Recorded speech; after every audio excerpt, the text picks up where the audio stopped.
Hey everybody, I'm Ryan Martin, Associate Dean for the College of Arts, Humanities, and Social Sciences, and I'm here today to talk with you a little bit about Common CAHSS 2021, which I'm really excited about. And I'm here with my co-planner, Renee. Renee, will you introduce yourself and tell people a little bit about this upcoming conference?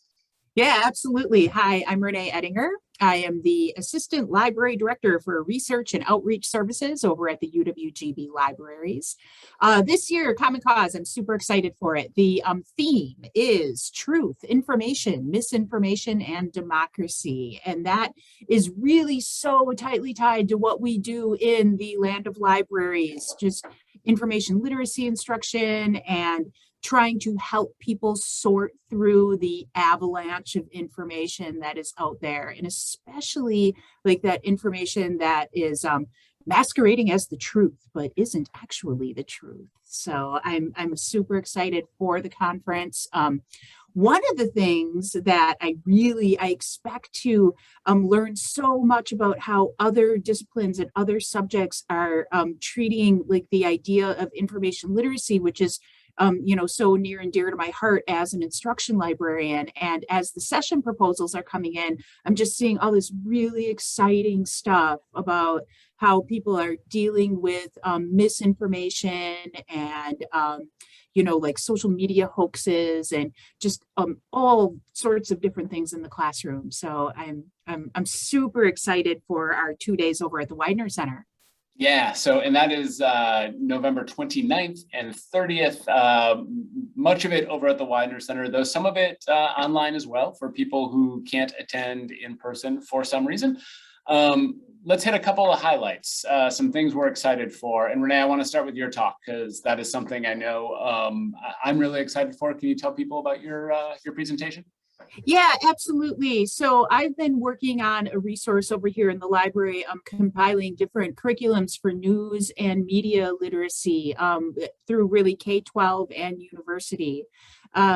There's a lot of really good stuff out there about how to start appropriately incorporating media and news literacy into the classroom at a fairly young age. And, research tells us that's something that we should be doing. And, our common sense tells us that's something that we should be doing. So I have a nice little compilation, like a curated list of folks that are doing lesson plans and videos and just a media literacy really well. And I'm going to hit the highlights of that curated list. I've also put together a short list of research that tells us that we really should be incorporating this type of learning, this type of literacy into the classroom at a fairly early age. And I think that should be fairly important for our friends that will join us in the K-12 environment for my session, because this is geared towards any educator. I know that sometimes folks in the public schools especially sometimes have to make a case for changing their curriculum or adding something. Right.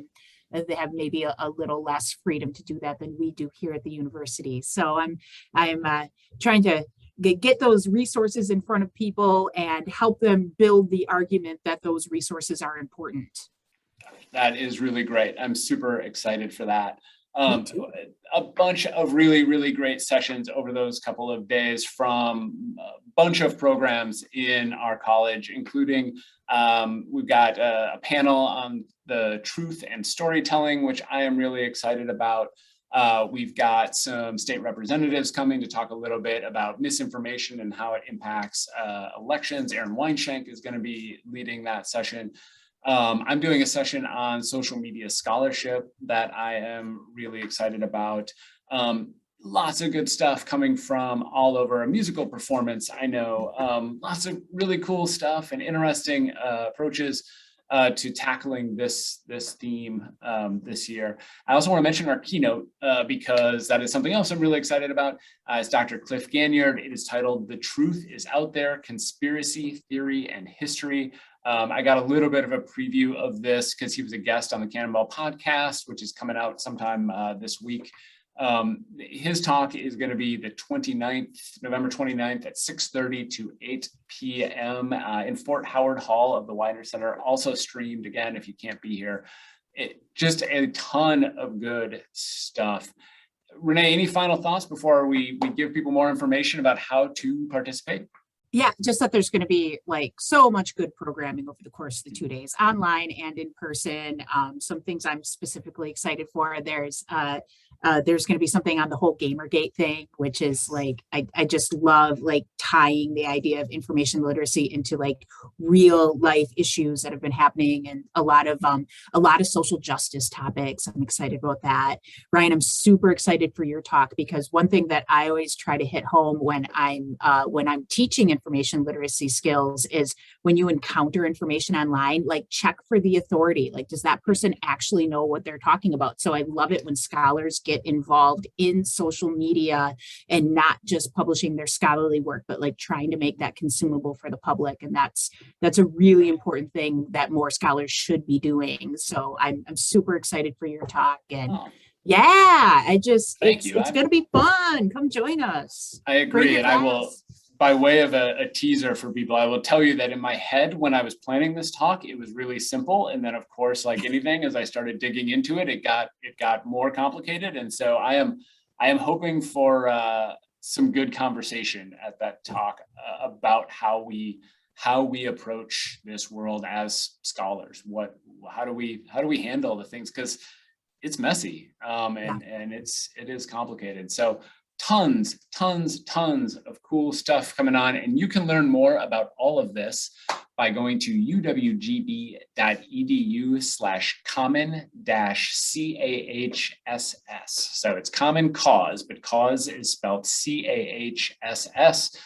And you can learn more about all of this. You can register, you can see the full schedule, you can get access to the virtual programming, the stuff you don't have to be here. Not everything is going to be streamed, but a lot of it is. And so you can get access to that and more. So we are excited to have you here and to host you. Renee, I want to say a heartfelt thank you to you for co-planning this event with me. I also have the planning committee is incredible. In fact, that's one of the things people should check out on the website when they go.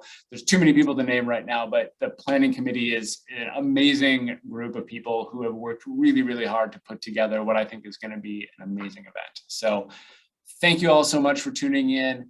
Take care, and we hope to see you on November 29th and 30th.